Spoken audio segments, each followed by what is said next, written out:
மூக்கு செஞ்ச மண்ணு அது மூணாறு, பட்டு கண்ணம் செஞ்ச மண்ணு அது பொன்னூறு, காது செஞ்ச மண்ணு அது மேலூரு, உதடு செஞ்ச மண்ணு மட்டும் தேனூரு.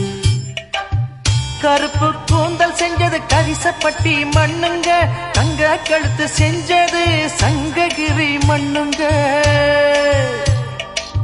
வாயழகு செஞ்சதெல்லாம் வைகையாத்து மண்ணுங்க, பல்லழகு செஞ்சது முல்லையூர் மண்ணுங்க. நெத்தி செய்யும் மண்ணுக்கு சுத்தி சுத்தி வந்தேங்க, நிலாவில் மண் எடுத்து நெத்தி செஞ்சேன் பாருங்க. தந்தானே தந்தானே தந்தான குயிலே, சாமி தந்தானே தந்தானே என்னோட மயிலே. தஞ்சாவூர் மண்ணு எடுத்து தாமிரபரணி தண்ணிய விட்டு சேர்த்து சேர்த்து செஞ்சது இந்த பொம்மை, இது பொம்மை இல்ல